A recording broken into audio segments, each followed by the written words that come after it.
इस दुख की घड़ी में उपस्थित सभी हमारे पिता तुल्य बुजुर्ग, नौजवान साथी, मेरी माताएं, बहनें, साथियों,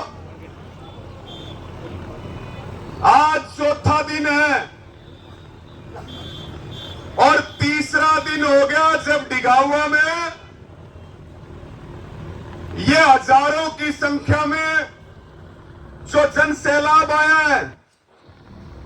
थोड़ी सी जगह दे दो भाई, कोऑपरेट करो सारे भाई। कुछ बहनें आई है, इनको जगह दे दो, इनको जगह दे दो।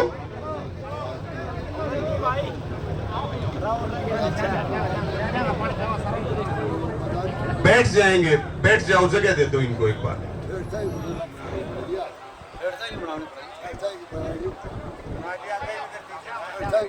शोर ना करो, बैठ जाओ। साथियों, तीसरा दिन हो गया, हजारों की संख्या में लोग, बच्चे से लेकर के बुजुर्ग तक और मेरी माताएं, बहनें, यहां राजनीतिक पार्टियों के व्यक्ति भी हैं, पक्ष के भी हैं, विपक्ष के भी हैं, यहां सारे संगठन भी हैं, सब लोग हैं।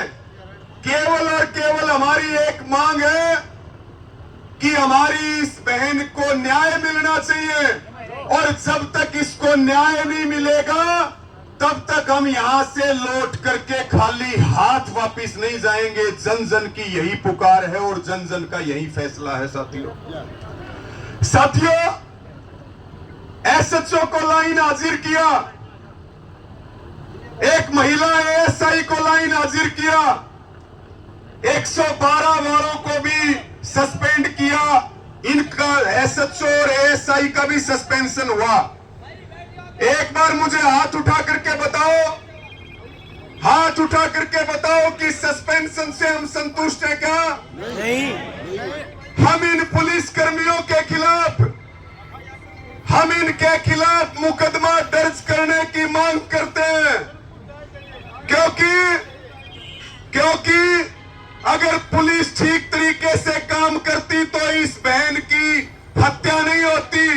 इन पुलिस कर्मियों के ऊपर मुकदमा दर्ज होना चाहिए और केवल सस्पेंशन से बात नहीं बनेगी।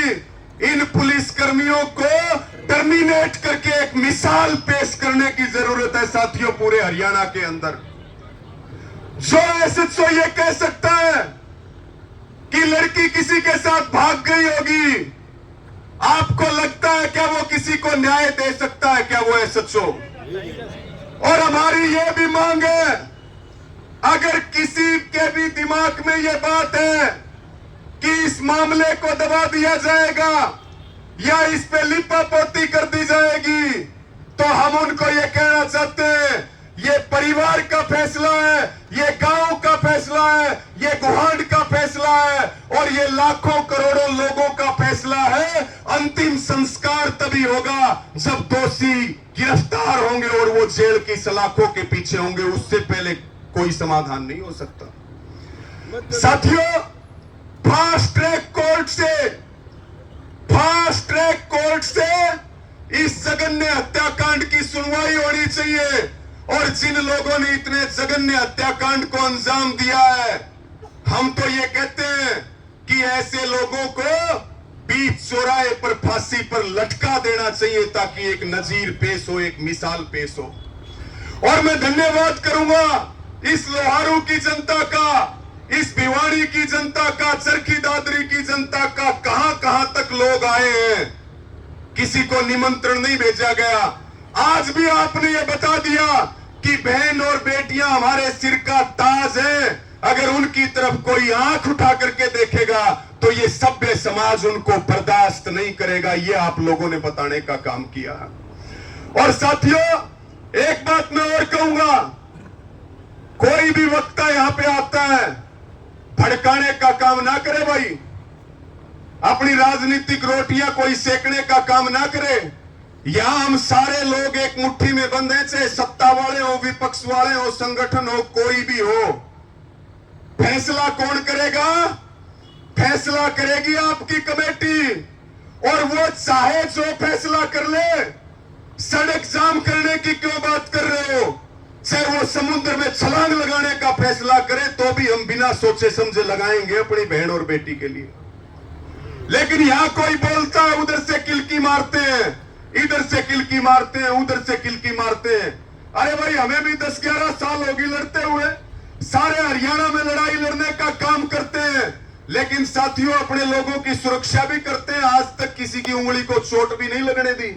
आंदोलन वो होते हैं जहां कार्रवाई किसके खिलाफ हो? दोषियों के खिलाफ हो। और जिस आंदोलन में हिंसा होगी, आज तक वो आंदोलन कोई जीता नहीं गया। और जिसके अंदर अनुशासन और शांति होगी, दुनिया की कोई ताकत उस आंदोलन को हरा नहीं सकती। और हमारे ऊपर भरोसा ना हो तो भाई ये जो किलकी मारने वाले हैं, बार बार ज्यादा ताकत दिखा रहे हैं, फिर तुम आ जाओ यहाँ पे, हम तुम्हारे पीछे खड़े हो जाते हैं। पहले इतना बड़ा नुकसान हो रहा है और नुकसान करवाना चाहते हो क्या? पहले बता दिया था 2 बजे के आसपास कमेटी मीटिंग करेगी, और मीटिंग करके अगला फैसला कमेटी ले लेगी। हाथ उठा के बताओ इस कमेटी के ऊपर भरोसा है कि नहीं है? सारे हाथ उठा करके बताओ। और अगर इसके ऊपर भरोसा है तो फिर आपको चिंता करने की जरूरत नहीं। भरी पंचायत में इस बात को कह रहे हैं, साथियों गर्दन कटवा सकते हैं लेकिन अपनी बहन को न्याय दिला करके रहेंगे। ये बात सरकार और प्रशासन को और पुलिस को अच्छी तरह समझ लेनी चाहिए। मैं ज्यादा ना कहते हुए सिर्फ और सिर्फ ये बात कह करके अपनी बात को समाप्त करूंगा। आज 4 दिन बीत गए। क्या अगर किसी नेता की बेटी होती तो क्या अब तक अपराधी नहीं पकड़े जाते? क्या किसी एमएलए, मंत्री, विधायक और सांसद की बेटी होती तो क्या अब तक अपराधी नहीं पकड़े जाते? अपराधी चाहे जो हो, चाहे हम ही क्यों ना हो, उसके खिलाफ कार्रवाई होनी चाहिए। अपराधियों को पकड़ने के नाम पे अगर निर्दोष लोगों के साथ जुल्म करोगे तो यह भी अन्याय है। ये बात भी हम पुलिस प्रशासन को कहना चाहते हैं। अंधेरे में लठ मार रहे हैं, अंधेरे में तीर चला रहे हैं। हमारी केवल और केवल एक मांग है, दूसरी कोई मांग नहीं है। किसान की बात हो, पानी की बात हो, सब मुद्दों पे लड़ाई लड़ेंगे। यहाँ केवल और केवल केवल और केवल एक मुद्दा है, इस बहन को न्याय मिलना चाहिए। जब तक न्याय नहीं मिलेगा हम यहाँ से हिलेंगे नहीं, चाहे दिन हो चाहे रात हो। और जो भी फैसले लेने पड़ेंगे वो फैसले सब मिलकर के लेंगे, लेकिन कोई अलग लाइन आप बनाने की कोशिश ना करें। मेरी पूरी पंचायत से हाथ जोड़ करके प्रार्थना है। इन्हीं शब्दों के साथ मैं आपका आभार प्रकट करता हूं। और साथियों, हमारी इस बहन को श्रद्धांजलि स्वरूप एक बार पूरी पंचायत में अपने हाथ उठा करके और मेरे साथ बोलेंगे, बहन मनीषा को न्याय दो, न्याय दो, न्याय दो। बहन मनीषा को न्याय दो, न्याय दो, न्याय दो। हत्यारों को गिरफ्तार करो। भिवाड़ी पुलिस प्रशासन मुर्दाबाद, मुर्दाबाद, मुर्दाबाद। भिवाड़ी पुलिस प्रशासन मुर्दाबाद।